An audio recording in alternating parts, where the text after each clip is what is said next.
Do you think it's easier to get one client for 100 or 10 for 10 or 100 for 1,000? It's easiest to the person that uses the right words to get it.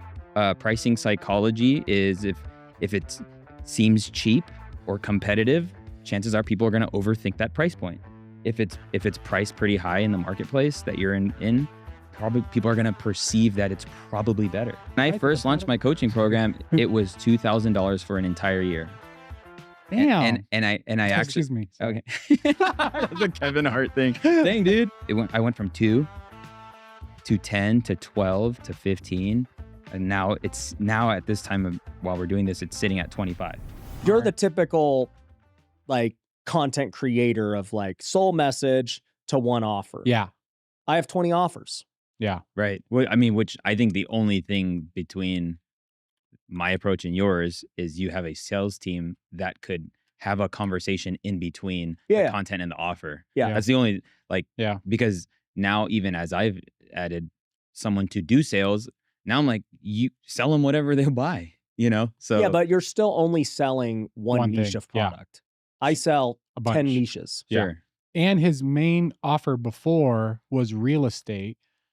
And like the podcast doesn't really help the real estate offer. Yeah, me talking to you doesn't help my real estate one bit. The audience coming in for this are not going to buy or the investor. The answer is there's a difference between branding and there's a difference between marketing. And branding is you going to them, and then marketing is you calling them to you. And done well, you actually can hybrid the two, which is like through ad reads, through but the podcast builds brand. The podcast allows somebody to feel more easier to say yes to an offer, regardless of what the offer is, because you have a presence online. Your essence is online. I think that's just, it's like an underrated, because I mean, it's been funny watching Brian and seeing how his brain, he's like, dude, my real estate podcast ain't doing nothing. I was like, bro, you get 2,000 views every upload of a very specific audience that knows exactly what the expectation is. That's powerful. It's more marketing, but you're also building brand. Yeah. Because you're adding value and you're going to them. But then with the Christian stuff now, I think like it's funny because like I caught it like when you started. I was like, dude, the real estate thing is working for you. It's indirect. Like, but the Christian thing, you can sell. I believe a high ticket offer to a Christian thing. Like what though? Well, you got to dig deep. You got to find out, have the conversations. If I were to like prescribe something right now, in my opinion, it would be people who know that their faith can unlock a very sophisticated problem in their life. Okay. Like faith driven, like entrepreneurs who know, dude, like I read in one of Erwin's books, like about how a CEO's marriage can ruin the valuation of a company completely. Mm-hmm. So if they don't have their home life right, or their faith, or their leadership, like, but it's just the person you want to sell the offer to. But then when you're thinking mass audience, like creators do, it's kind of hard to think, what do I sell? Yeah. So like for me, I've sold lots of different things in my career. And when I first started on YouTube, you were helping me out back then, pre or post COVID, right? When COVID ended. And I was mainly only doing real estate content, and it clearly went to a real estate offer. It was great. And it was awesome. And then as time went on, I've launched lots of different other businesses and things. And now as like it's evolved, it's gotten to the point where you just mentioned like podcast builds brand. And so like I feel like, okay, I built brand, and now because of that, I can market and do different offers. Yep. So like I'm not disagreeing that the podcast isn't valuable or that, building brand doesn't have value. What I'm saying though is like I'm kind of at a crossroads where this podcast will not help my real estate offer one bit. Mm-hmm. This has nothing to do with real estate. Or the avatar is not going to watch this. And I would disagree. Why? Or the golf because one of the reasons why sales exists is because of nuance. Like we can't, to some level, we can map out the customer journey, but how many times have people said, because you mentioned this is why you got my attention, or because this was the episode that showed me your world, and then I got hit with your ad. So it's like, it's not as linear. But as somebody who wants to wholesale houses going to be clicking on this title thumbnail right now about generating offers and building brand and everything else. I actually agree. There might, yeah. And if you are, comment below and prove. If you're that one person that hasn't clicked off yet, because better buy. and because before we hit record, we were talking about the objective, and the objective is to show up for when that happens, like when the person. And I think, would you say because you started posting content that you enjoyed making, like, I mean, whatever that was, you did your Architectural Digest home tour with Mindy. That when you start getting into paid ads, that's when your imagination runs wild. Because you have a recognizable face, and that's all. Sometimes that's all people need to connect. Is like, dude, they have a business podcast. I don't even know what they do. Yeah, but I recognize them. I know they do something. Yeah. You know. No, and I agree with that. Like, because Graham, when he was here 2 weeks ago or whatever, you know, his whole deal was every video is about something completely different. You know, we're talking about brand one video, real estate one video, something one video. And it's like, if I wanted to be a slave to the algorithm, I would only make real estate videos. They always perform the best. Yeah. But I'm not going to be a slave to the algorithm like most content creators. That sounds like the worst rat race of all time. Yeah. Just chasing views, That's Graham's life. That's been Graham's life for 10 years. And that's why he got eye bags at 32 years old. However old he is. There you go, Graham. I see you're grinding. He was roasting me, but you know what? I gave him no roasting. I let everyone else roast him. But no, but like, I see that world of, I've seen content creators for 10 years and influencers chase the algorithm, chase views. I've never done it. I don't give a crap. Right. I just talk about whatever I feel like talking about. Yeah. I guess same. I mean, I feel like I've treaded, you've watched my journey. I've treaded in a hybrid manner. And I say that because I believe I have the wherewithal that there are plays where you go wide and there are plays where you go deep. And I mean, I uploaded a conversation with our marriage counselor a couple weeks ago. It didn't crush, but the comment sections was just paragraphs, and you know, uploading things like if the intent is to build trust, like let's just say that's the objective. Yeah. Then I do want to put human, like I will go against the grain with the algorithm, and sometimes that could work to your advantage. But my thinking is long game. People do business with us for their own reasons, not for our reasons. Yeah. So our job as entrepreneurs is to create more opportunities for people to find their own reasons to do business with us. Yeah. So like one example is a dude literally joined my inner circle from a DM play, just a story sequence. And when he came to the workshops we do quarterly, I was like, hey, how did you join? And he said, I came to one of your live podcasts. I was like, which one? The one with Shannon Gillette. Oh, you're in real estate? No. Then why'd you come? Because I was in town and you threw it. Yeah. And then I went to dinner afterwards and I told my wife, dude, I need to be in Omar's coaching program. He sold himself from coming to a live. So yeah, but your event was correlated to what he wanted. He wants to be and build his personal brand. In essence, he wants to build his business. So through social media. Leveraging social media. Yeah. And he watched you do social media live. Like, it's perfectly correlated. You may think that the guest... No, it is. Like, you interviewing a real estate person live is you doing your craft of creating media behind the scenes. Sure. He got to see it all. That the guest was irrelevant at the end of the day. He came to watch you as a podcaster perform. He wanted to see how it was done. Like, I have people come to my events, like when we were holding WealthCons, they would come just to see how WealthCon was run. That's the same thing. Yeah, which is one reason. Dude, yeah. Our friend Neil, he's been on the pod more than me. No, I remember Neil telling me about an offer he bought to get the data and the insight from how the offer is delivered. Like, I join masterminds and coaching programs just to see how things are ran. And that's, again, it goes back to my own reasons. Yeah. So, but this is why the person can't control. But in the offer world, okay, you join a program teaching you how to make offers. Well, clear, like you're buying the thing. It always cracks me up. Like, yeah, make money offers is what we would call it. yeah, like it's like, yeah, you're selling me the offer to make money on making offers, and like, Bro, it's just a big MLM. yeah, it is, and it's like, all right, well, yeah, of course, me buying the thing is going to teach me the thing that you're selling me. Like, Yeah. you know, it is what it is. But like, I think in the world of the other things I sell, it's not that. It's not. It's a different world. It's like, okay, if I'm gonna sell you tax services, like I'm gonna have to make a tax service video, you know, proving expertise on taxes and whatever. If I'm gonna sell people on real estate wholesaling, I'm gonna have to make videos about somebody who wants to get into wholesale real estate. Like they may like recognize me on this show. Somebody from your audience who's like, oh, I want to see Omar and Ryan talk, may come on and be like, oh yeah, you know what? I've been seeing those wholesale things. I've been thinking about investing in real estate. Like, but it's super indirect.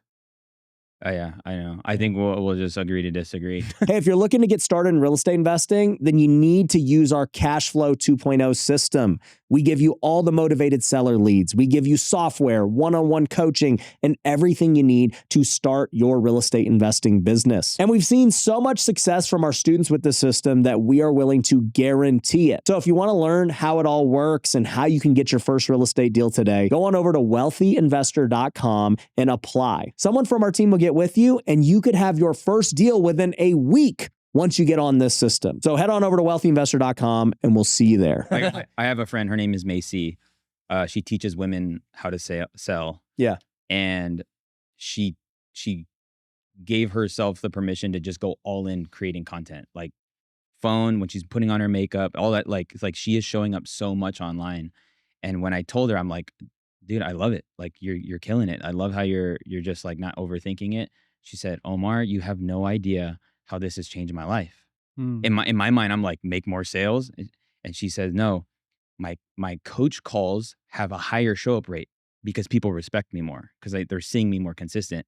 My staff and my team, it's like they see me in a new light because of how I'm showing up, even on the digital standpoint. And then she said, myself and who I'm becoming as a communicator. Like, this is why I mean nuance, where maybe somebody's watching this and they're like, maybe I'm considering posting content to get more people to do business. And I'd rather help people who have an objective to make more money because it makes more sense. More people won't be burned out if you made more money. Yeah. But that's why chasing the views and like really reverse engineering what you do is important. But I still go back to we can't even fathom the actual impact.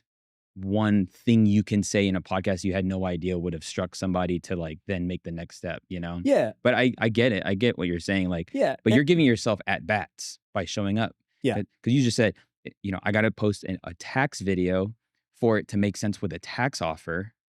I would say, or you put an ad read on a YouTube conversation about saving on taxes, and it's still, because we're all human, it could still call out the right people. Does that an make ad sense? read on a YouTube video I made or somebody Yeah, else's? no, like I'm just saying, like, well, yeah, then the content's still about tax. Again, no, I'm saying because the ad read on a YouTube content talking about what? No, an ad read on a video about YouTube, like Grams, where you talk about tax service. That's what I mean. Yeah, just a normal ad. Yeah. Okay. And what it gives you the permission to actually have a little bit more variety. Yeah. And we do that. Yeah. Like I've done that for years where regardless, they're getting an ad read for something right now. No, yeah. Clip it in right now. No, but they're probably not going to jump. Yeah. But the Super Bowl, I didn't go to Dunkin' Donuts when I saw that commercial. It just, all it did was just make me aware. Now I'm talking about Dunkin' Donuts. Did you go listen to Bad Bunny after? No. I did. But I did watch Michael Jackson yesterday, and that shiz made me cry. Anyway. So let's talk about offers because, I've had Myron on and other guys and Russell Brunson, some of the best offer creators of all time, Hormozy. Yeah. And now we have the best. And I've created many offers over my lifetime. I got a new one coming out here soon. What's your framework? Yeah. Well, number one, I will say that the skill of the ability and skill to create offers is arguably one of the greatest skills, Mhm. because we all said yes to an offer with whatever we're wearing, with whatever we're doing, with whatever we bought, even the person you marry. My framework for offers is understanding the offer from your point of view as the person giving it, and the offer from the person buying it point of view. So if most people intertwine the two, and that's why you undercharge. You undercharge because you connect the fulfillment of what you do to the value of what people get, which that's not why people buy things. This is why, you can buy a bag at Louis Vuitton for 1,000x the price than a bag at H&M. It's because what it's doing for the person. And so what I'm getting at is there's the offer from your perspective and there's the offer from their perspective. Perceived value, I have learned, is real value. Perceived value. What's perceived value? It's, will this work? How fast will it happen? Will this be easier for me than if I were to not do it? I actually believe our offers in a person's mind should feel like the easiest route or the better option. That's why people take an offer, or why we get the word irresistible offer. But dude, my framework is from Matthew 11, Jesus's offer. And he goes, are you tired, heavy burden, uh, worn out on religion? The Message paraphrase says, meaning he's calling out the people who can identify with the problem they have. And then he says, come away with me and uh, I will give you a rest for your souls. Now, something I learned about this is Jesus is using their language. Uh, Take my yoke upon you, for my burden is easy and my yoke is light, or my burden is light and my yoke is easy. That's an agricultural farm term. So he's using their language to enroll them into something he has, which he's saying is better than what you have now. And I think if somebody doesn't believe that whatever you sell is better than what people are experiencing right now, it's going to be hard to sell it. Mhm. Like, the reason why M19 is working so well is because of how much it's from your essence, in my opinion, and what you've created on a perception standpoint. You don't say, you don't say, you know, well, book your flights, book your rooms. Like, you don't talk about like those details of this stuff. You're saying golf with other people making $10+ million. Here's a write-off. I figured out a way to write off golf. You're communicating in a way that they would care about, even though you care about it. But it's the partnership of the two, and I think that's why it's actually like crushing, because you believe in it and you actually believe this is better than any other mastermind. It is. Yeah, no, and I know you believe, but I didn't know there was even a debate. I thought it was just a fact. Everyone had accepted that. But if you made it, if you weren't able to create in a person's mind the value of what joining this would do, then obviously people wouldn't see the value in it and wouldn't buy it. So I think my framework comes from that. Yeah. Is what is your offer from your point of view? And what I mean by that is, like, what are you actually fulfilling on, and what does it cost you to create? And then what is the offer from their point of view? I found the more you work out an offer, which this is why I think it's important to start with one, don't start with many. Yeah. Because you can increase the perceived value of an offer, but lower your involvement or fulfillment. Yeah. And last example would be when I moved into a bigger space that we can now do workshops. I used to only be able to bring in a few people, 8 people at a time, to do like a content workshop, Dude, now we can have 40. And you can also come as many times as you'd like. And regardless, we're going to do it. But the perceived value of the offer just went up. How many X? Yeah. You know what I'm saying? So Yeah. I think, but that it takes a way of thinking from that end. But we're so close to our solution, and we love the way we do something. When people usually ask them, "Hey, Omar, I want to help people do this, and I want to do it this way." Yeah. And I want this. It's like, dude, business doesn't work that way. Yeah. I always tell people, for me anyways, like, don't do what I do. Like, I do things very, different than most, because the way I think about my offers in a way is like, I'll use all the normal different things, right? Value propositions and, speed to success and all that stuff. But like, in the end, I kind of look at myself as the end buyer of everything. And, I'm like, would I buy this at the end of the day? And not me as like a person who has money or anything, unless I'm trying to sell No, it's somebody who good. has money, right? So it's like, it's back to the golf example. We only want people who have money. So I'm like, what does somebody like me who has money, what are the things that are valuable to them? Like you said, right? Networking with other people, convenience, write-offs, all that stuff. But then I think about, we were just talking about the Christian toys we're going to launch. And I'm just thinking, okay, as a parent, what kind of toys do I want to buy for my kids? Why do all the Christian toys right now suck? What would not suck? What would get me excited of like, Mhm. dude, we got to collect these. We got to, my kids are going to love it. And because the parent is the buyer, but then, I'm looking at the kids too. And I'm like, what do you guys think? And they're like, where do I want it? Where can we go on Amazon and buy it right now? And I'm like, no, like, we're going to make it. Yeah. It doesn't exist. And so when I see those things, it's like, okay, like, just getting direct feedback Yeah. on whether or not somebody would pay this price right now for this thing. Like, how Yeah. excited do they get about buying this thing right in the moment? No, I think that's really good because I would say if anyone wants to either charge more or get better at sales, become a better buyer. Like, stop buying from a cost standpoint and buy from a value standpoint.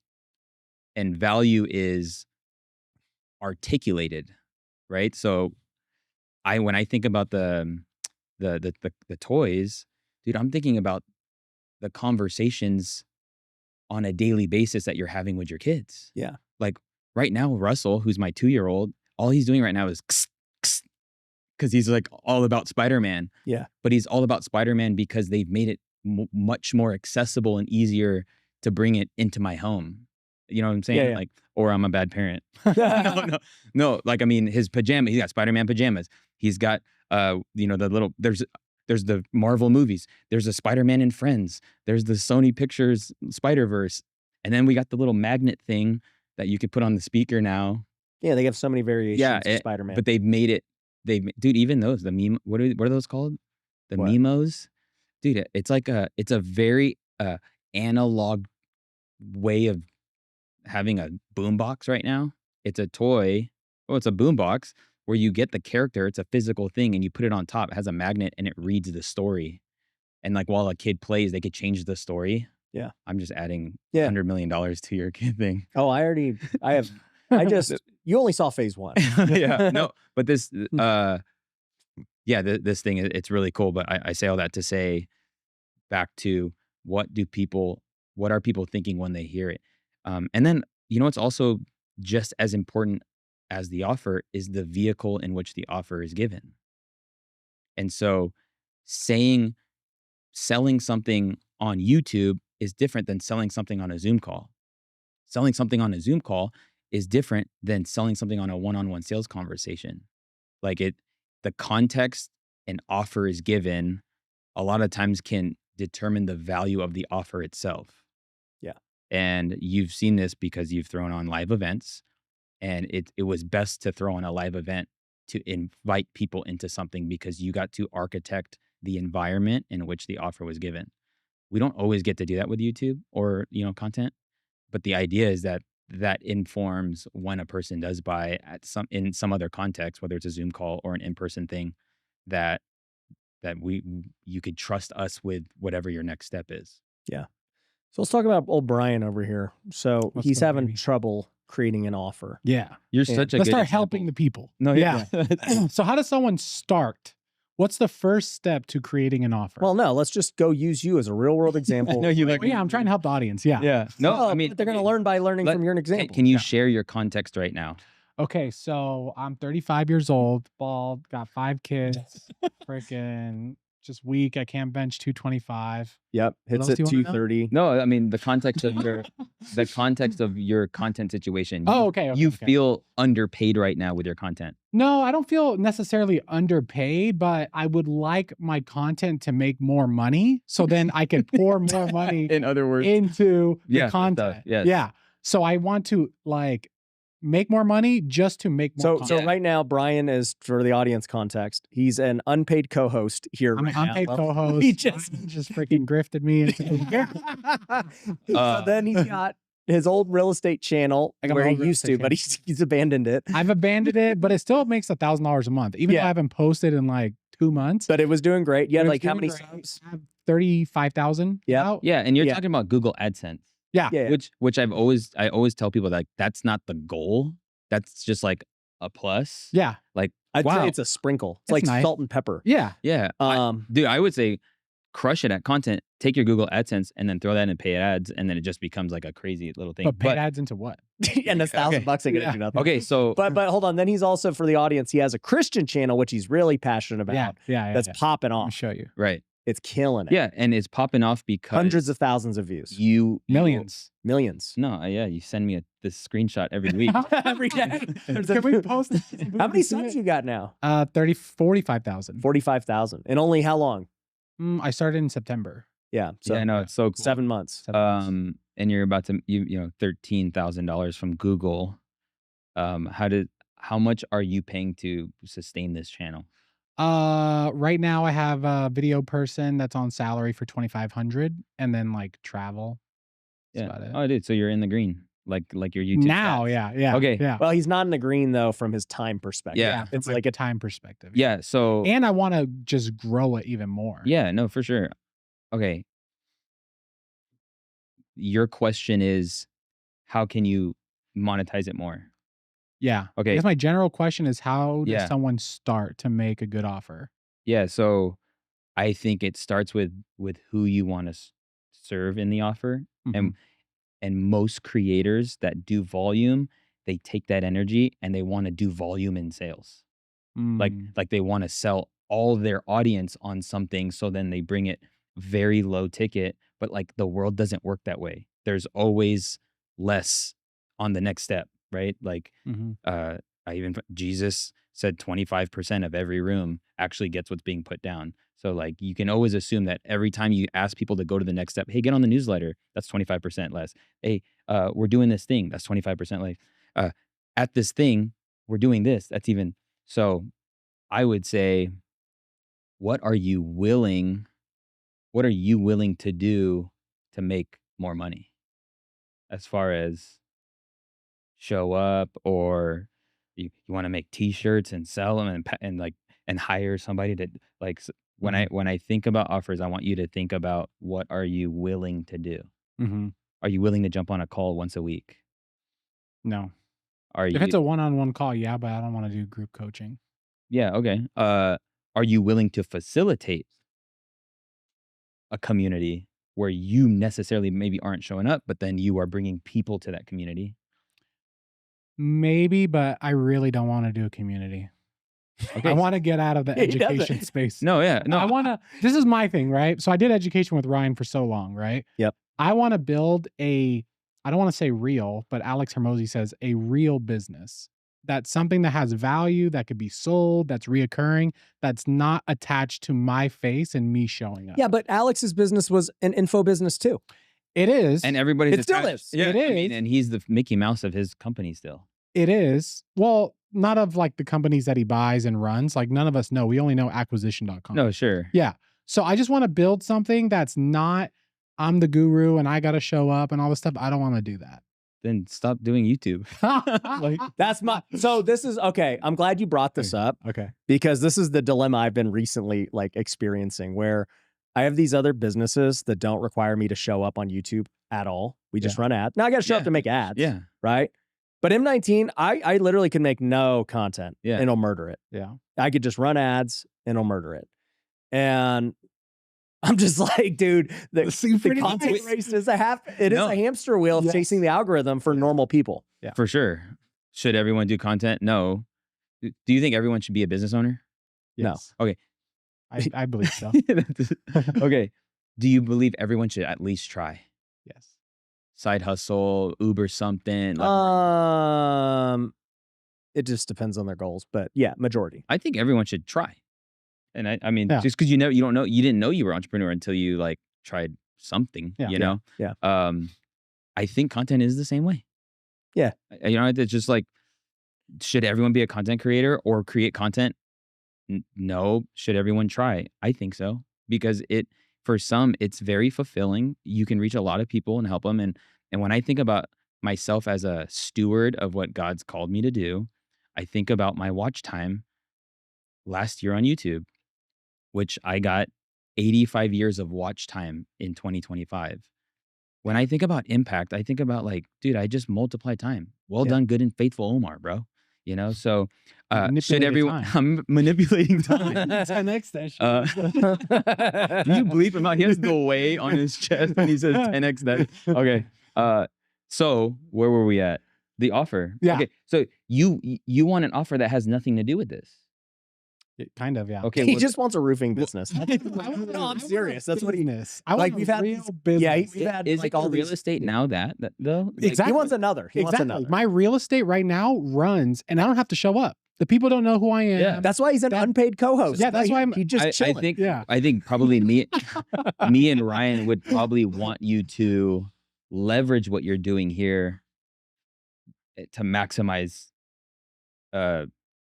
income. But if you want to be disconnected from it, I could use Ryan's tax as an example. Ryan's like, you want tax? Go over there. And he's not in there like doing books or all this crap. He's just like, oh, you want tax? Then boom, go over there. The offer is partnership, affiliate, sponsorship.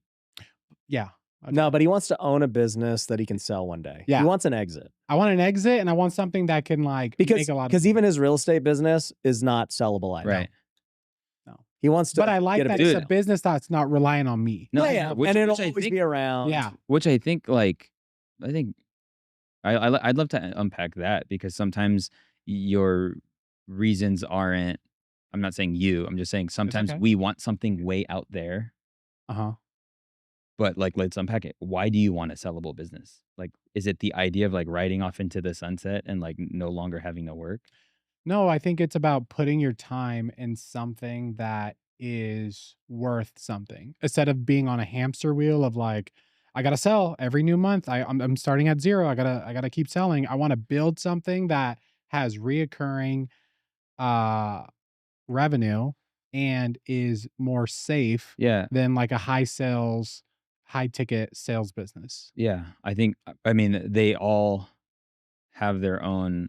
I think you're thinking about the business of building something that has monthly recurring revenue as something that won't require maybe even a couple hours a week of like attention or something.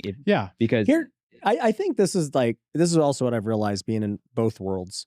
Like in the info world, you have to constantly create new variations of the same offer. Like Brunson would call this rewrapping the offer. Mm-hmm. In the real estate world or the tax world, that doesn't exist. Right. You just do the same crap over and over again. Roofing, you just do it. You know, like we have to be way more innovative online, especially with coaching and teaching and creative and content. You know what I think it does though, is it allows us to charge more.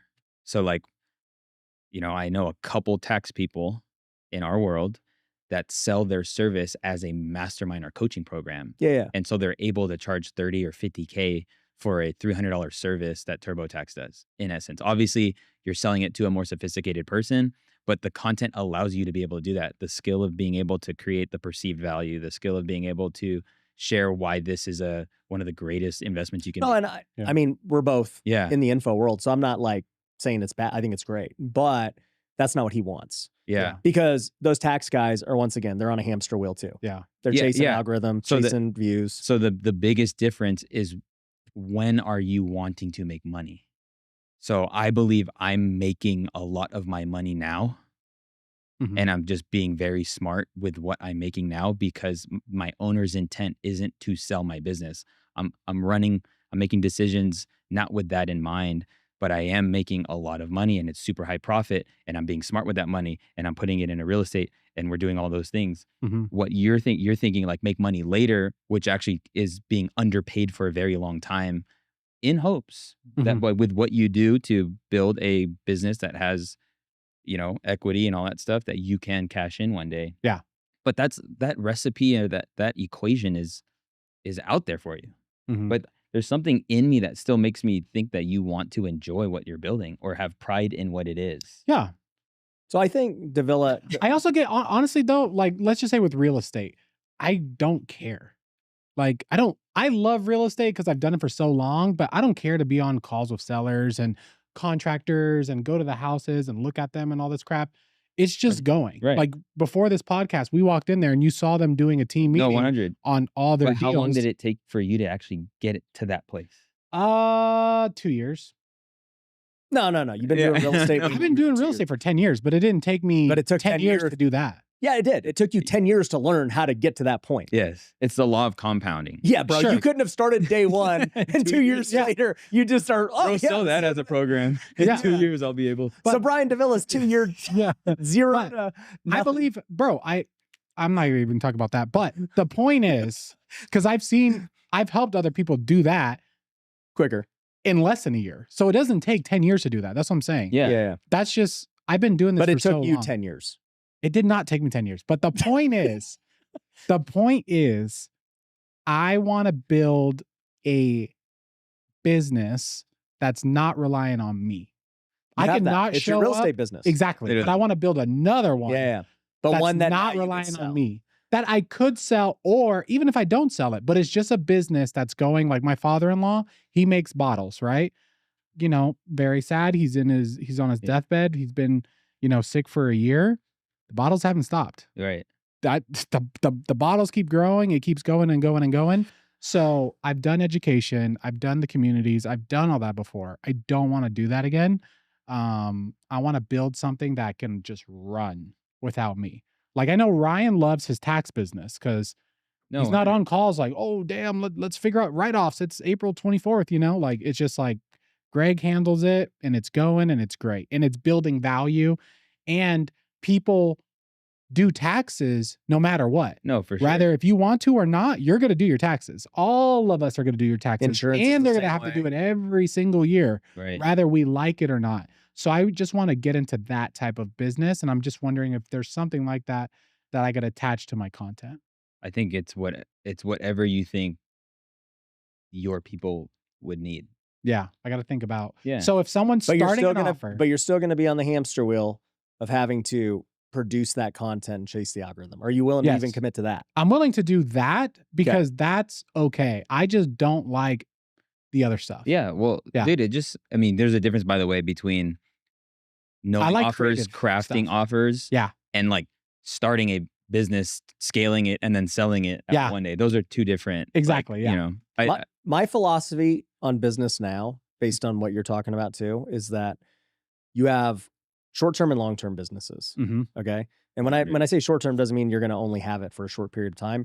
It just means like it better make money very quickly, like because that's what it is. So Mhm. when I hear you talking, it's like, and maybe short-term is the wrong word, but like let's just call it active income businesses versus long-term income businesses. So it's like in your real estate business, it's short-term, quick, wholesale, active.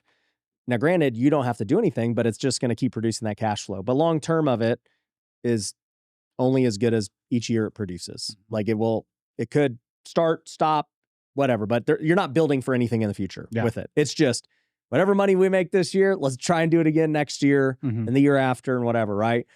Whereas a long-term business, let's just go back to the real estate world, would be rental properties. So we know long-term wise, you make $0 or short-term wise, you make $0 on the rentals. Mhm. But as time goes on, equity gets paid down or your debt gets paid down, equity builds up, whatever. And then, maybe you have this nest egg of $10 million of real estate paid off, right? Mhm. Well, that's a $10 million exit of Right. a business Yeah. if you want it, 100. Yeah. right?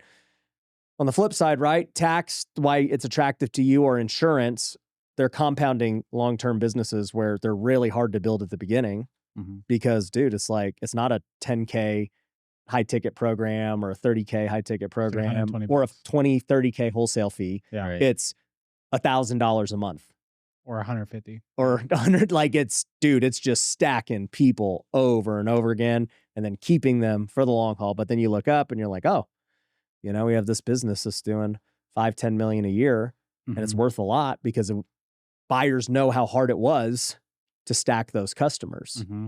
And it's like, which game do you want to play? So I just think of it like short-term active money, quick money. Yeah. Where you get it all up front and you basically got to keep getting it, or you're going to stack value over time. Do you think anyone can come up with an offer that makes them 100K the first year? 100%. I think that's How do they easy. start? Yeah. So by giving it. Okay. By giving the I'm offer. gonna use Tiffany. Just give it, Tiffany. Just give Art. Just give it. No, Pause. like what do no, like legit. What do people want? Yeah. And then invite them in something. So I'll break someone down that came through my program who didn't have an online business. He did write some books in his past and he was doing fitness stuff, but he really wanted to help people with money.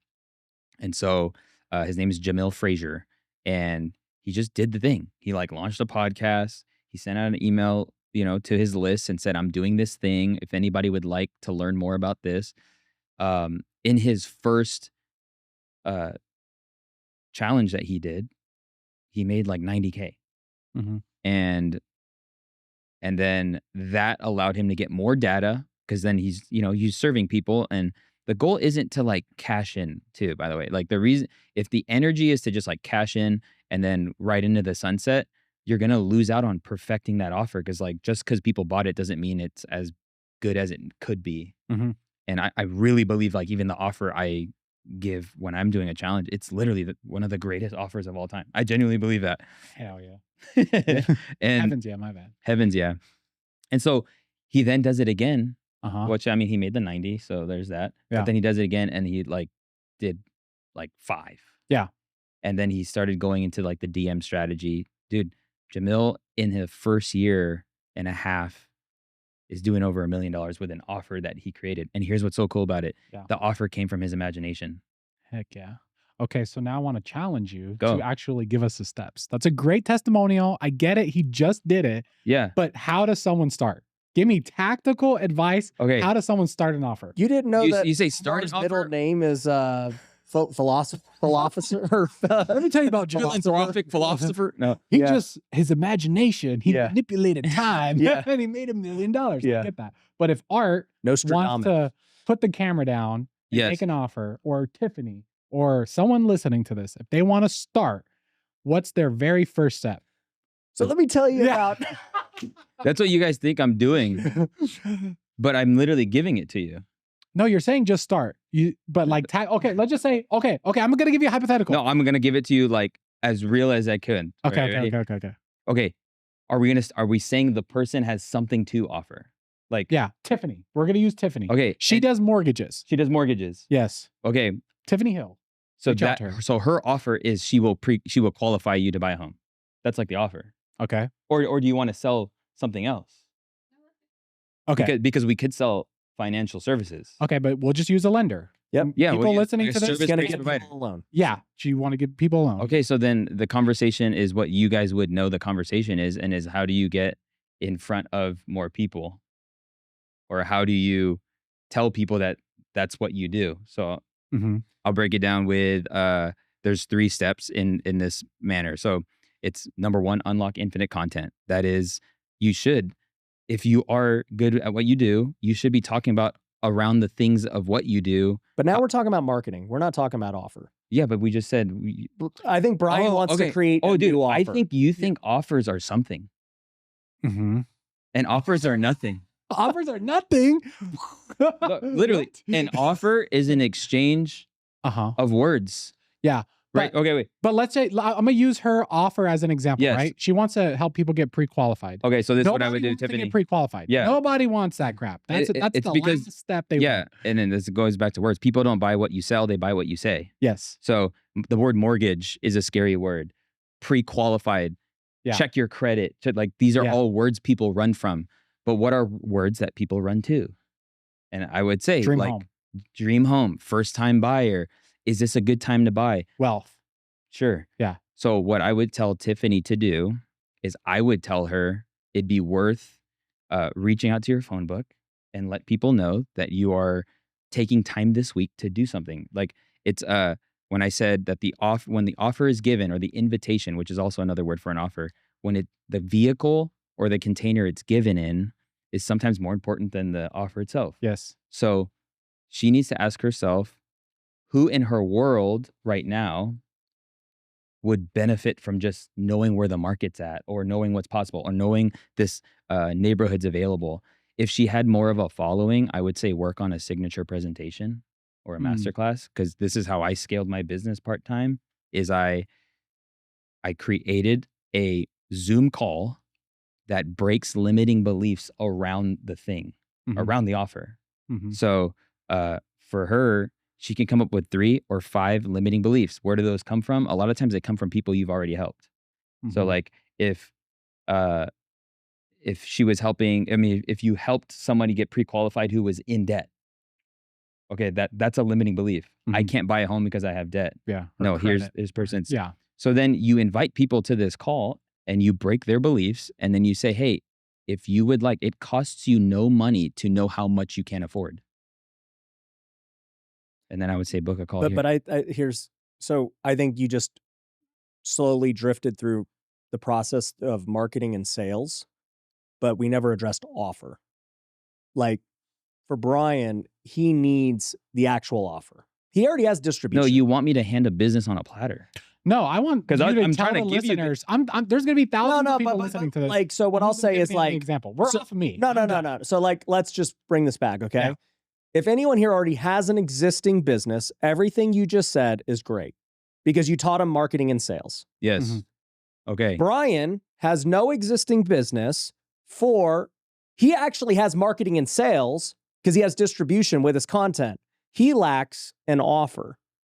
Brian needs help figuring out, how can I create a new product to sell that does not currently exist? Yeah. And the listeners. Yeah, because you can't get to marketing and sales without a product. Well, number one, you don't think it's as hard as what you think it is.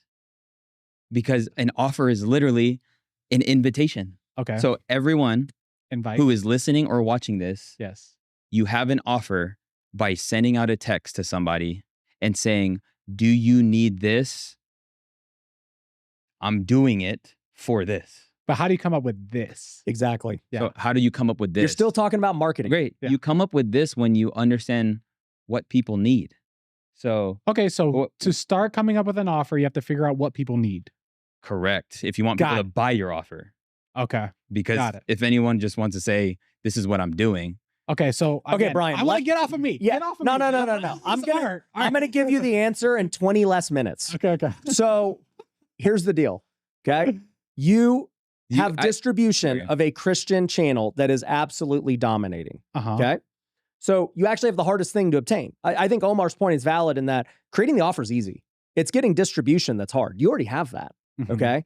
So what I would do is I would go to your audience and go to the things he's talking about and saying, hey, what is it that my audience needs? What do I keep hearing in the comments? What do I keep hearing from the listeners as their major problems? Then I would create the product to solve their problem. So like for me, back to the Christian toys. As a parent, I looked at this and I said, dude, why are there no good Christian toys? I'm looking on Amazon, I'm looking everywhere else, and I cannot find a solution that fits what I want to buy. Now, most people would just give up and say, oh, well, I guess I'll settle for a bad toy, or I'll settle for no toy. A good offer creator will say, or I'll freaking make the toy. Now, making toys is way different than creating a digital product. But the toy isn't the offer, because you could even start selling it now. Oh, I could pre-sell the toy. You could pre-sell the toy. Yeah, I could pre-launch the toy. You can launch the wait list is an offer. Yeah. Like even assessment is an offer. But I think what we think is it has to be something. And I think that's why we're like going like this. Yeah. Because in my mind, it's literally a transaction into something that you create.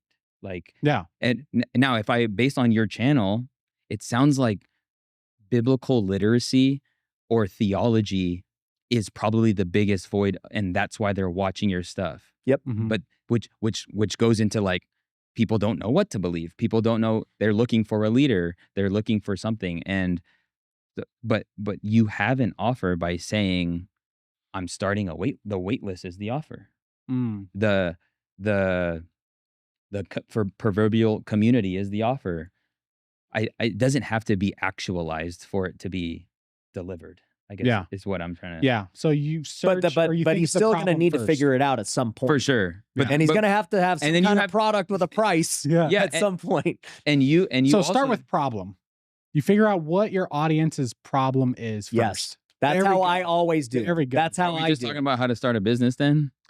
Yeah, no. An offer, Yeah, no, 100. Yeah. An offer is a business, though. No, it's an invitation. No.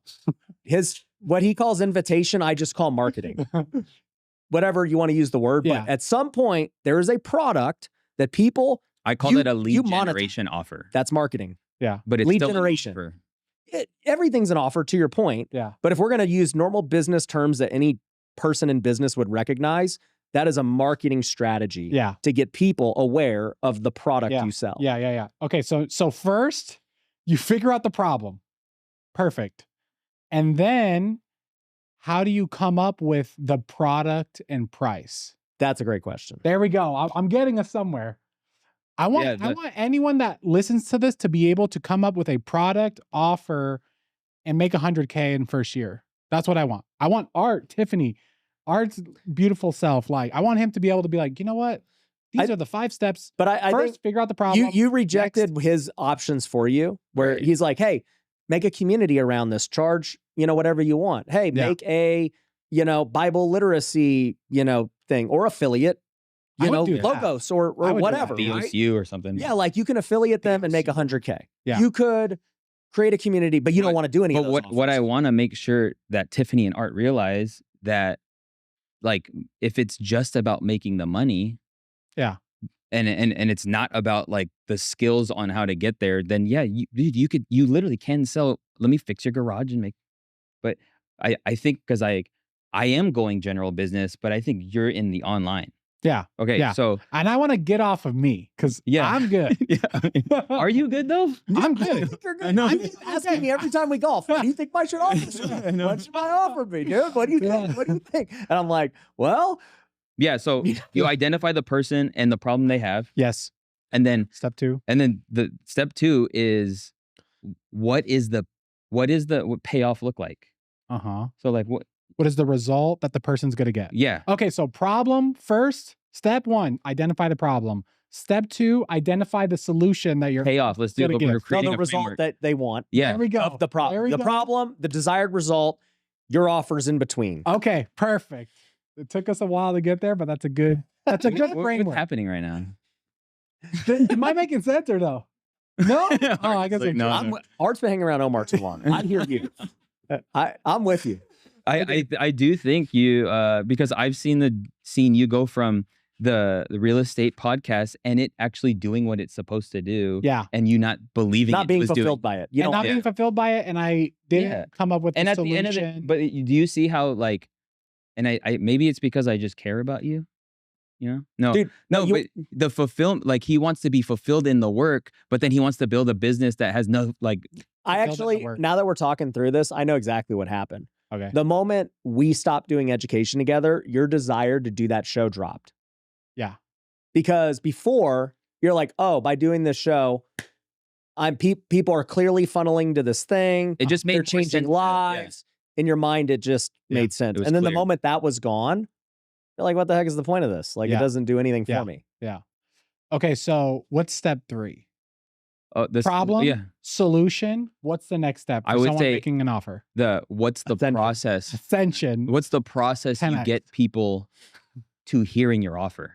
What, Yeah, okay. marketing. Okay, so 'Cause marketing. The state of mind a person's in when they hear the offer. So if it's about making $100,000, let's just say Art has a 10K offer and he needs 10 people to take it, Okay. right? Yes. And he makes 100K this year. Is that the easiest? Should people just go, hey, 10K, 10 people, if they want to make 100K? No, because we'll talk about price, but price is sometimes not real. irrelevant. Yeah, no, literally. Yeah. Why couldn't Art? Why do you charge $100,000 for a VIP client? But someone 'cause just starting, they're not going to go charge We 100K. Let's felt be like it. real. No, but could Art have a 100K offer? I actually do believe that. And if he allowed his creativity and his innovation to go there, yeah. What's a 100K offer, dude? What's 100K divided by 12? 88. Yeah. Yeah, 800. Can he find one person that would pay him $8,800 a month to do stuff for them? Yeah. Okay, well there you go. Congratulations. Okay. Yeah. So should they do that? So If someone's coming up with pricing, Well- let's talk about pricing. well, yeah. You want to talk about pricing, or do you want to talk about again? What if Art mechanism. doesn't want to be a part of the process? Mm-hmm. So then there's him siphoning off maybe some of the work that's required, or and then that obviously, because I think some people think all the money that's made is all your money when No. you should use it on the client to make the offer or make the experience of what they bought better. Yeah. But in this example, we're talking about, what are we talking about? 10 people? Yeah. Okay. 10 people, 10K. I guess it just depends. Do you think it's easier to get one client for 100 or 10 for 10 or Yeah. 100 for 1,000? It's easiest to the person that uses the right words to get it. Like, why can Myron get $375,000 for a VIP day with him? Because Because it's brand. Art can't. he do was that. selling it before No he offense, had Art. brand. It's because he understood the number one, the vehicle that person's in when they hear the offer, Mhm. and then he's talking about the payoff. When you say, I'm going to help you with $1 million days, have $1 million days, that there's the payoff. Yeah. But it doesn't need to be. Where's the offer doc of your VIP offer, Myron? It, like, he has a little magazine thing, and there's probably a page, but it's like, that's all that I want people to know. Like, all that stuff's irrelevant. It's, do you want this outcome? Yeah. So he's pitching the outcome. That's it. And then you pick the price based on the outcome. And now, if Okay. pricing psychology is, if it seems cheap or competitive, chances are people are going to overthink that price point. If it's priced pretty high in the marketplace that you're in, probably people are going to perceive that it's probably better. What was the process of the price of your product? Yeah. I feel like I a took tongue my, twister. no, it's so good. What was the probability of When the I price of first the launched product? my coaching program, it was $2,000 for an entire year. Damn. And I actually, Excuse me. okay. The Kevin Hart thing. Dang, dude. No, man. I was like, dang. Yeah. It was $2K because I didn't have the conviction to charge more than that. Mhm. And so where does pricing come from? I think it comes from how much you see the value. And if you become more valuable, it allows you to charge more for what you value. And so I went from 2 to 10 to 12 to 15. And now at this time while we're doing this, it's sitting at 25. Mm. In essence, it's the same thing. It's so much more sophisticated. There's so much more, because I do think if you want to stay in business, you don't just sell people and then thumbs up and then let them run to the races. No, you create a process that allows them that they want to stay. This is like retention and or ascension. Mhm. And so as I've become more valuable and I realize the value I'm bringing with the coaching I'm doing, Mhm. that's kind of where like the pricing was able to go up when my conviction for the offer itself Yeah. increased. And we're talking specifically coaching and consulting. Yeah. Yeah, Can you tell us the story of your come up? Like first year, what'd you do? Second year, third year? Yeah. So I launched a coaching program in, I guess I launched it December of 2022. I launched my coaching program December of 2022. It was $2,000. I had a decent following and a decent email list. The word decent, 4,000 people on an email list, 12,000 followers on Instagram. I did content for another business, that built my likeness and built trust online for a channel called Think Media. I got 55 people at $2,000. We got 55 people.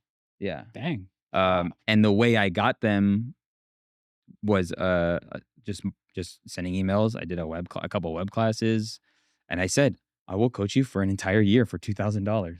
Mm-hmm. And then I sold it as a founder's offer. So that's the 2023. I did 100K with that launch.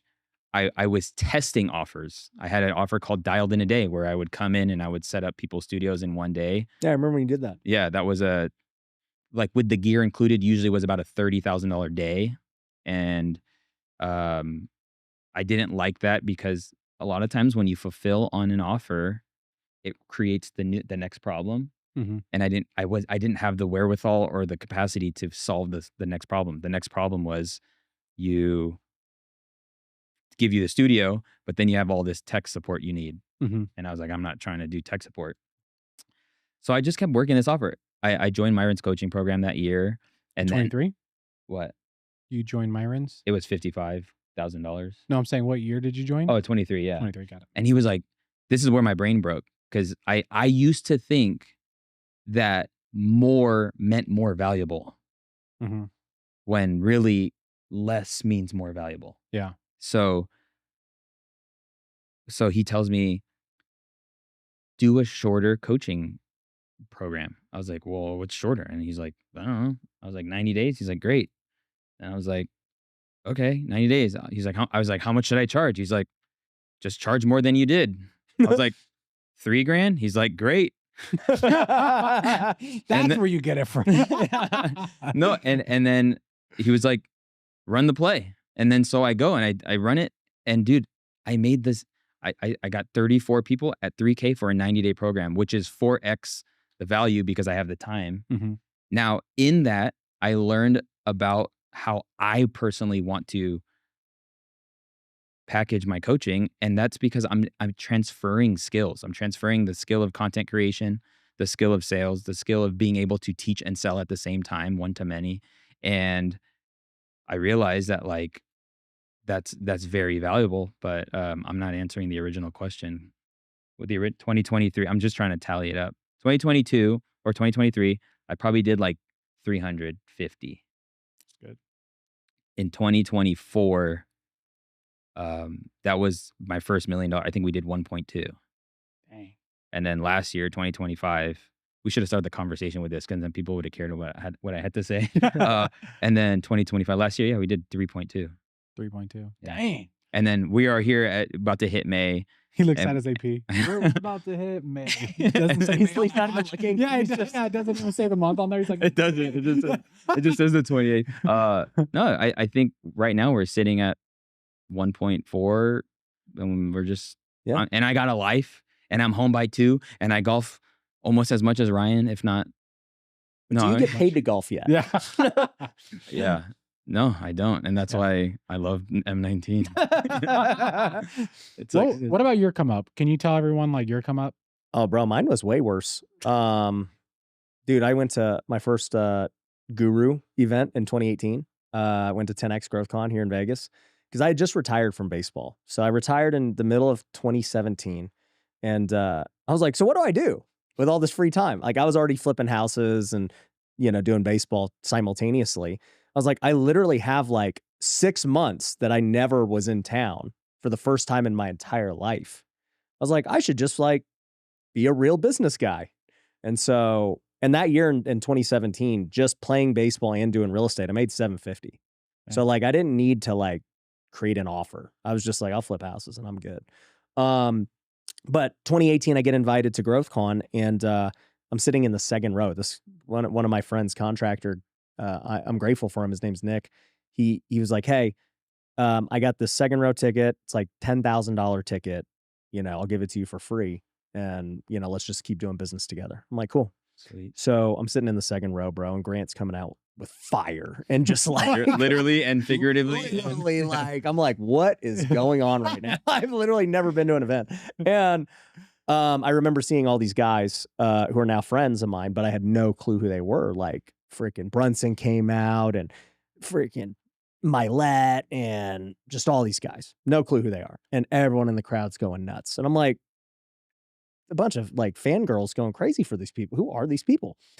And every single one of them made an offer, a pitch. It was like the same. It was literally a pitch fest. And whenever I've had Grant back on, he's like, bro, yeah, we kind of didn't really know we were doing too much back then. He's No, like, I think Russell was like has to come to be able to close up more Yeah. sales. Well, Russell had never done that before. So I had him on the show talking about it too. Cause I go, dude, you were the first offer I ever bought Like literally he presented. I was like, I don't know what that was, but I want it. I don't even know. Okay, wait. Yeah. Thank you for saying that, because Yeah. that's kind of what I was trying to get to. Yeah. Is like that's he gave you an offer. Yeah. He gave me an offer. I had no clue what I bought. You're like, yes. Hey, Brian, Yeah. I'll help you make $100K this year. I'll do it for 5. Would you Okay. like to do that deal? Yeah. Okay, Yeah. there you go. Exactly. Tiffany, congratulations. So that's literally what happened. I paid $3,000 something, and then I bought Ty Lopez's thing like right after, because now I was in the buying mode. I was like, well, frick, this kind of goes with that. Yeah. Let's go see what he's doing. I can go to his mansion. Yeah. And so, we did Perceived that. offer, right? That's the perception He likes of books. that. Yeah. He must be smart. Yeah. So yeah, anyways, I ended up buying them. I literally do nothing with either offer. The only thing I took away from Russell was his book that I got on the ride home, because they gave you the Expert Secrets book. So I read it. I go, oh, this makes sense. And it was basically about how to create offers. And it wasn't really like called that at the time. I'm like, oh, you make offers. And so I go, I'm going to write a book. That's what he advises.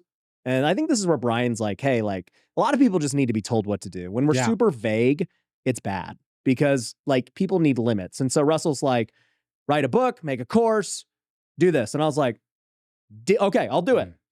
Literally, I wrote a book in 2 months, Flip Your Future. And I was like, okay, I'm going to make it basically a digital version. So I made the course of Flip Your Future. Now I didn't want to get into coaching back then. I think I edited.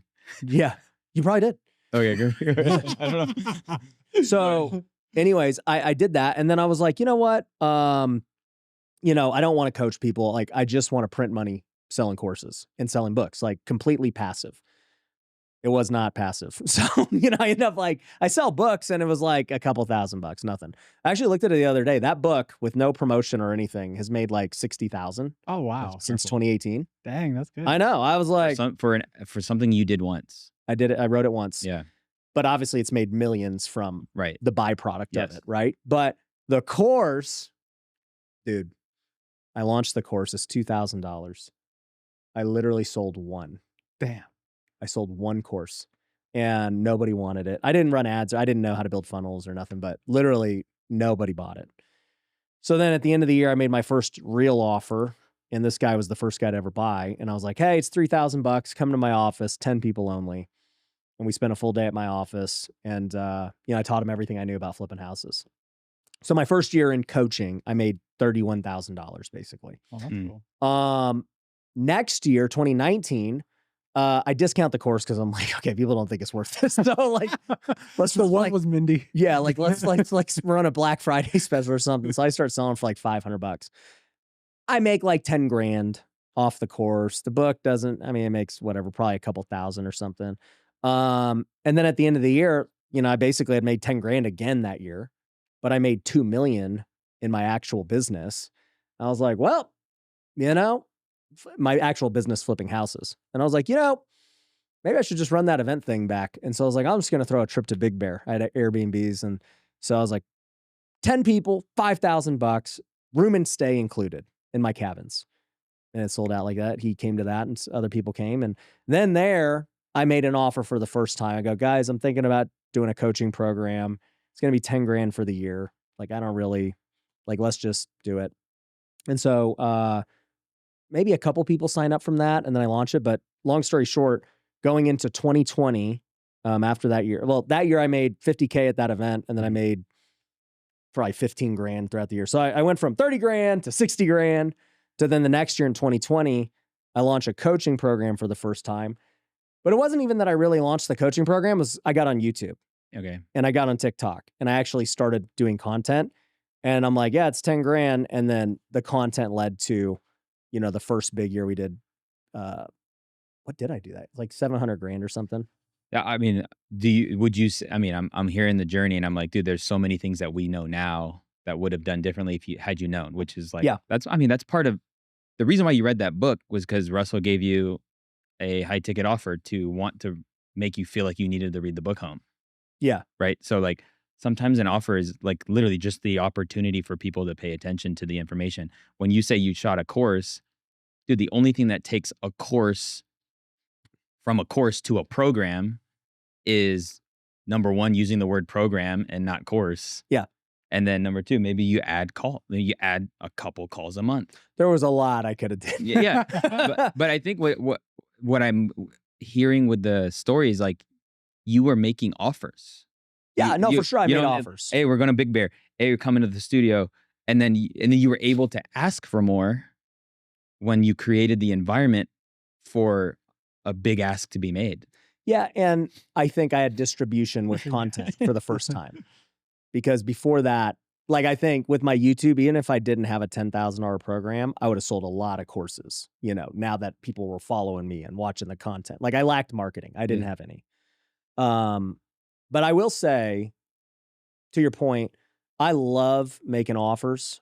I mean, when I think back on my career as a business guy, it's like, yeah, I mean, I made the offer to buy somebody's couch and resell it for more. I made the offer to, buy somebody's house and sell it for more. I made the offer to coach somebody, to take them on a trip, do an event, come go golf, you know? And so offers never been my problem. I actually have to I have to like control myself. I'm like, dude, that would be a good one. Like I don't. Literally last week, we talked about a new offer with the podcast and everything else. And I'm like, yeah, we're going to roll with that. That sounds pretty good to me. And so I think for Brian, because he's talked about it, as much as he will not admit it, he's being fake. No, I also think he really wants to get an offer. Yeah. But you don't want the step-by-step. I want the step-by-step, but I'm also thinking about the listeners. I'm not thinking about just myself right now. Yeah, because like Omar's prescription for Brian Davila to monetize his channel is I would get people off the platform into a Zoom call. Now, on that Zoom call, you share about your journey and how you've grown in your walk, how that's affected your family, and how that in turn has affected your business, and like how you are able to serve at such a high level. All because you got your faith right, you built your relationship with the Lord, and you built your life on the principles of Scripture. Okay, if you're in that place, you obviously were attracted to this channel for a reason. I want to help you. Now, it doesn't mean you, because like I would even say the way you're doing your content, you're not making yourself the guru. You're just the facilitator. Yeah. Right. So like. But the facilitators get credit for whatever happens. Then I would just move them to whatever the thing is. Now, Omar, what's the thing? In my opinion, it's not so left field to offer. That's why I think we both go kind of community based, or curriculum and community. So this is going to help you, with these core foundations. The thing is, like, anytime, this is the tough thing about selling like biblical literacy or becoming better or stronger in your faith, is like you can't charge a lot for that. That's like a unless you're helping business owners, then it's like a different kind of category. But your play, that would be it. And then you got somebody at $27 a month. Let's just say you get 1,000 people at $27 a month, bro. I mean, what are we talking about? And then, I mean, you have the stuff in place too. But I think he just thinks getting 1,000 people at 27, he could just do one wholesale deal. So for him, he's just like, no, yeah. I think that's where you can get, we're ruined by our experiences in the best way possible. Like you just value your time at a high level. The reality is if you built a community of paid Christians that are growing in their walk, I mean, there's other spin-off things that can happen, like events and I kind of told him, like, that was the reason I started Tent Makers, is because I just didn't feel like churches were doing a great job at continuing Bible studies and discipleship. And I'm like, well, I've been running my own for so long, and people want community of other Christian business owners and all this stuff. And originally I'm like, okay, I'll create an offer and sell it and blah, blah, blah. And then I just realized I didn't really want to do that. Like, I was like, I'll just go make money elsewhere, and, I want to just make this free. Yeah. And it's kind of what I told him with this channel. I'm like, look, you're like at a crossroads, because you could do this channel out of passion and never monetize it, and it's going to change a lot of lives. You could even put sponsors on there that change lives too, like Tent Makers or anyone else, and you're going to like naturally feed them. Right. I even told him, I go, dude, I'll sponsor the channel. as tent makers because you get so many views. I'm gonna pay for ads anyways running that organization. So, if you really want to sponsor, let's do it. Now, granted, they got all these Catholics and Orthodox who probably don't want to be a part of it, but it's all good. But nonetheless, we I kind of took that approach, even running a nonprofit. I'm like, dude, how can I grow this nonprofit even more? And it's like, okay, well, the nonprofit way to grow is to get more donors. Yep. And we've done that. And, we love the people who give to us. But I just decided with the Christian toy, I go, you know what? I'm going to build a product that these people want, the offer time, right? I have all these Christians who don't have the means to donate the way that I would like, right? What can I give them as a new way to support? Can it be a $20 toy that they can give with their kids and know that, a portion of those toys are going towards the ministry as well? All right, sweet. Let's just do that. We're going to solve multiple problems. And then I may never even have to worry about a donation ever again if these toys really pop off. And so I'm looking at it from the big picture point of view of my time, energy, and impact, because are you going to go try and get 1,000 people for $27 or just focus on getting one more wholesale deal? Because the result's the exact same. Yeah. In the grand scheme of the financial side of it. Now, is the product you're creating or the offer you're creating going to create impact is a different story. Because if those 1,000 people are getting massive impact, then, but then my argument would then just be, well, why not give it to 100,000 people for free? If that's the goal. If impact's the goal, for me anyways, in terms of faith, then I would do everything humanly possible to do it for free. Yeah. I think that's different than my business though. No, that's a good point of view. I would slightly challenge that sometimes impact is charging. Yeah, because they won't pay attention. Yeah. So I 100% agree with that too. Never at one point in most Christians' life have they ever paid out of their wallet to consume the word of God, the teachings of God. It's it's free. And as it should be at a mass level, but that's where the principle of where your heart is, there is your treasure. It's like when I think about even all the things that all the things you've invested in within yourself, you too, doing Ryan stuff. Ryan just gave you an opportunity to pay attention to the information that can change your life if you choose to implement the information. Yeah. That's all. That's literally you're way more likely to implement when you can. Yeah. 100%. But dude, I mean, I think, the toys I think are dope. I think the wait list should start now. I think you should start it with limited drops. I don't know. There's going to be limited drops. Yeah. Yep. And then different forms of Jesus. You sell the Holy Spirit, it's empty. Well, I thought about my toys having a Dragon Ball Z Kamehameha. It's like the Holy Spirit's just power, just healing. But now we can visually see the healing. Yeah, that's it. But super tight though. What do you think? Actually, what do you think about that? So, I know a lot of Christians. You're a pastor, and a lot of Christians follow both of us. And they might be struggling with the idea of money and faith 100. and everything else. I don't want to get into should you charge a lot, in a business. I absolutely believe charge what people will pay and what it's worth and all those things. The idea of everything should be free or not, that's stupid. Yeah. I don't even want to go into that. But I do want to talk about his problem of monetizing a potential Christian channel. Because I saw, Bryce Crawford's taking heat for his Christian energy drink. And, other people too, Ruslan and guys that I've had on, Christian merch. And even I'm thinking about it with the Christian toys or even Christian music. Yeah. Right? What? Forrest Frank got called out by, who's that tattoo guy? I don't know. Who's the fat guy? Jelly Roll. Jelly Roll called out Forrest Frank, calling him a grifter and all this stuff. Okay. What's the question? I guess what do you think of monetizing Christianity to create products? That's a great for profit. Yeah, so good. My thing is context matters, and there's overt Christian products and things, and then there's covert Christian products and things. I believe, based on what Jesus has called us to, we should go, and Paul's strategy, I become all things to all people. I think being covertly Christian based is where it's at. where Bryce Crawford, just make the best energy drink you could possibly make, and then build it on the values. Yeah. Like, but don't make a Christian. Like when people say they want to start a Christian clothing brand, I'm like, why would you kill your total addressable market like before you even start? Just make great clothes. Yeah. But sometimes I think going the Christian route is an excuse to be mediocre. Yeah. No, we should have the best products. I know they're gonna eat this up. Like, if that's like what comes to mind, oh, they're gonna eat this up. I just feel like that's a shallow way to approach something. And I think about a premium brand like Fear of God. Very, very like in your face, fear of God.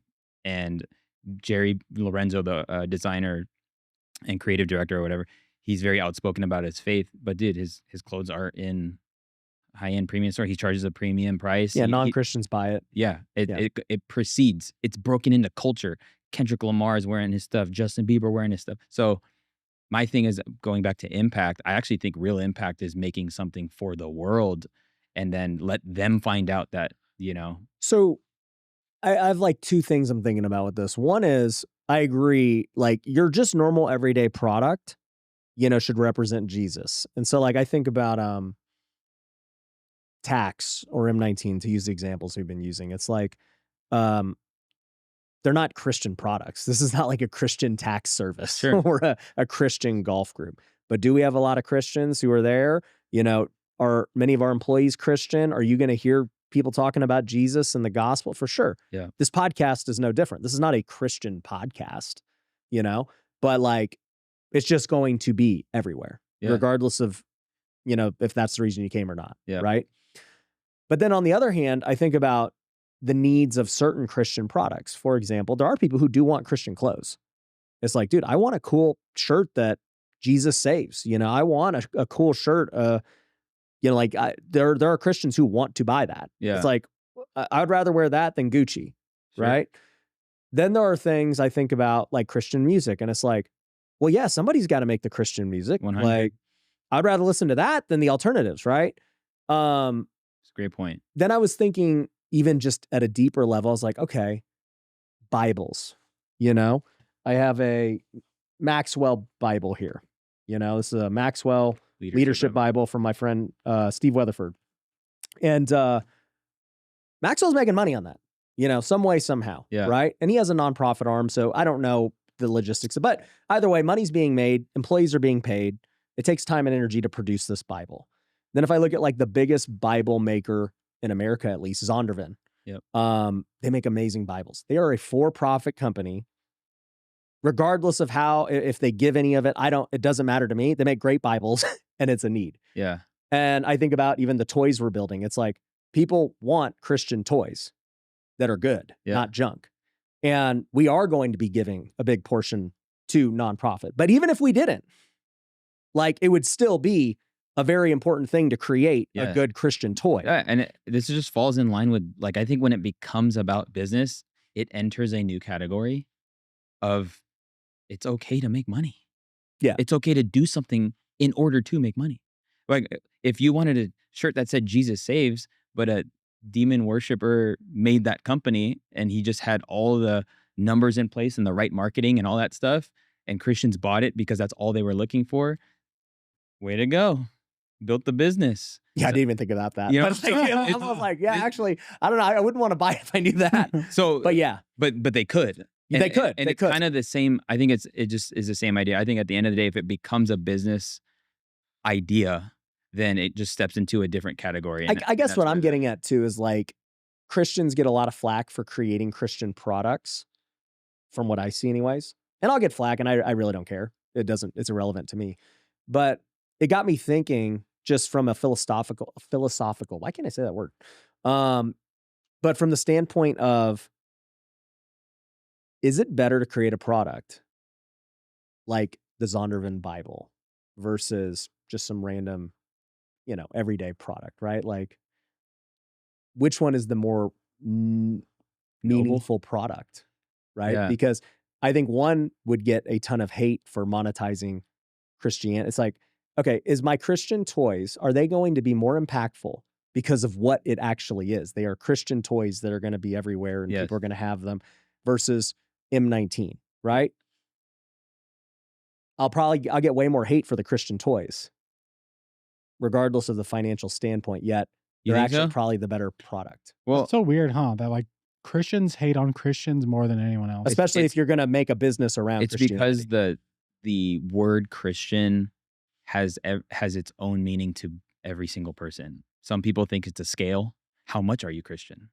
Yeah, like, how Christian are you? long have you Like, been Christian? Yeah. No, so if it's a term that people self-identify with, then you're gonna get, pushback and stuff. I would say like M19, it's different, but it has allowed you to have the creativity. Yeah, we preach the gospel within the group, right? And then it's a different way of impact. But let's say I made a Spider-Man toy, Yeah. right? So And you had the means to make a Christian toy. like I have I'm making toys, and Yeah. I'm like, all right, I can make superheroes or I can make biblical characters, and I choose superheroes because I just choose that, and maybe I think it's a better business decision. Yet, had I chose the Christian characters, I would have made more impact making Christian characters and Yeah. solved a need. But I'm gonna get more hate. Yeah. I mean, dude, Think about that. Isn't that stupid? I guess it is, but I'm getting hate I don't already. feel like you're getting hate. Oh, because you're putting yourself out there. Yeah. And then you're also taking stances. So like even though you open the conversation, you'll get hate because you choose a side in some capacity. I think every time you choose a side, there's always going to be people that can't choose a side, or they're on the other side that will disagree. Well, and you're in a very divisive space of Christianity where literally you interview two people debating. Yeah. Yeah. And it's like politics, it's gender, it's the whole thing. So He's having Christians debate Christians. He's like Orthodox versus Catholic. So you're like not helping the Protestant. problem. Yeah. I'm just kidding. But if people actually clicked on the video, they're actually really good videos. No, they are. But, like, It's amazing. but yeah, not just with me, with like Bryce Crawford or George Sure. Janko or anyone. It's like Christians hate on Christians more than anyone. But I will say, like, so like back to just this example. A Bible's a Bible. So if you're gonna make a study Bible, it's a study Bible. I bought a coffee table Bible for $220. It's awesome. Like hardcover. Yeah, and you're like, I'm so glad somebody made this. Like, I want to buy it. It's right? sweet. Yeah. And the Christian toy, it's either Jesus or it's not. Like you have to do it. But to your point, there didn't need to be a Christian energy drink. And then But I think consumables, like maybe if we were really trying to get, consumables is weird. Yeah, it's like, do I need a Christian chocolate bar? This has nothing to do with anything. Yeah. Like, I get the Bible or the shirt, like. But then In-N-Out, look at Chick-fil-A. Did we need a Christian chicken sandwich? No, but they don't call themselves a Christian chicken sandwich. They're just a chicken sandwich. But isn't there like Bible verses on there are sandwiches? Yeah, so but it's not like this isn't the Paul burger. This isn't the. Yeah, they would be the example of let's make the best version of something and we're infuse covertly. Yeah, and we're doing this because of what we believe. Yeah, dude, the guy that owns Hobby Lobby, I don't know if you like. Yeah, David Green. They give so much money away, it's insane. They net $2 billion a year net. Wow. Yeah. But like, and they sell tons of goods Yeah. and different things. Some are Christian, some are not, whatever. Right.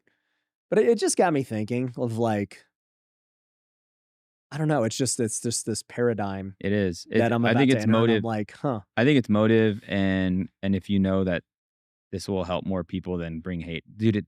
The haters is always the smallest group. It just seems the loudest to the person putting the stuff out, and I don't know why. That's because I remember throwing a workshop, and I asked some girl. She's in the program. She just is very like insecure about how she talks and how she looks, and you could just see it.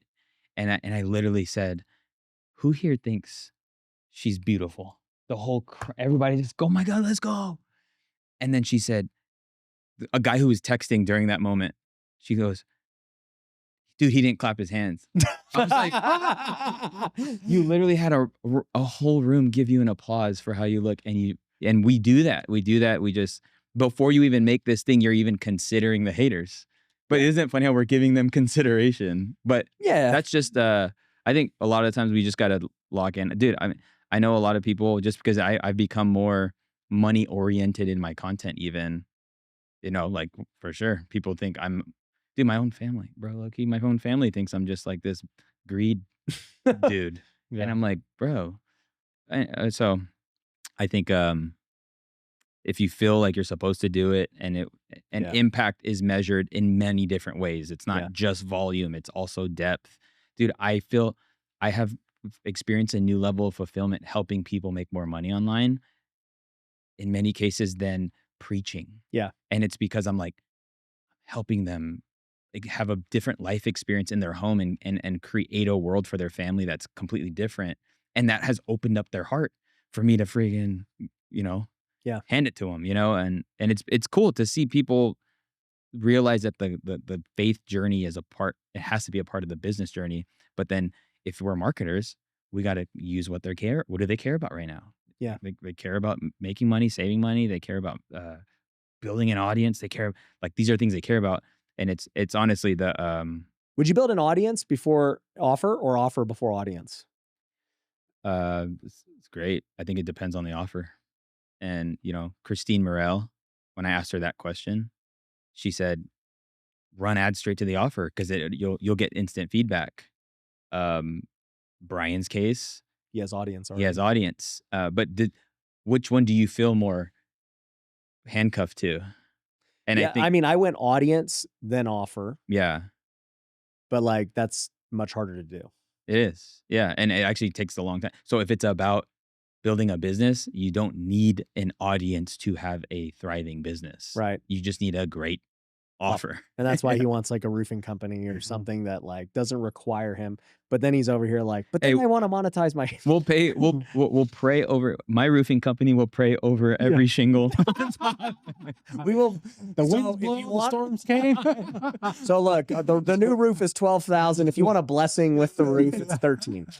Dude, that's funny. That's funny. But yeah, I genuinely believe anyone could have an offer from the moment of inception of the idea and send it to somebody. Yeah. That's it. I That's an agree. offer. I You know, agree. like Brian, what are you going to do? After all that, I'm gonna pray on it. oh my God. Dude, when prayer is the Yeah. objection. yeah. Before we wrap, can we talk about YouTube? Doing prayer's the objection. Yeah, Yeah, no, I say of course. Like this is important. dude. Grant Cardone says, do you pray standing up, sitting down, or on your knees?" That's No, what he said. that's Yeah. hilarious. He's like, okay, on your knees. Okay, let's get down and pray. That's funny. Let's do it right now. Yeah. No, I'll typically say, of course, like, of course you should pray. This is a big decision. Here's what I want for you. I just don't want prayer to be your reason or your excuse. Yeah. And then I give the example, dude. I'll be in the lobby at church, and I use this example. I'm like, hey, how long you been coming, dude? I've been coming for a year and a half. Amazing. Have you joined a small group or like jumped into Next Steps or something? Like, nah, man. I'm actually praying on it. I'm praying about it. I know. Bro. Like, how many? My so- God. And I use that. How many Can we- times do we pray on things that are not? Yeah. You know. My I've been problem with baptized. I gotta pray on it. yeah, my problem with that objection is that it's 9 times out of 10 not true. No, for sure. It's just an out. Yeah. Mhm. Yeah. It's an out that, and not even with buying, like leading a group or freaking, I'm taking your advice, but I got to, I'm like, why'd you even ask for my advice? Mhm. Yeah. I'm like, I don't get it.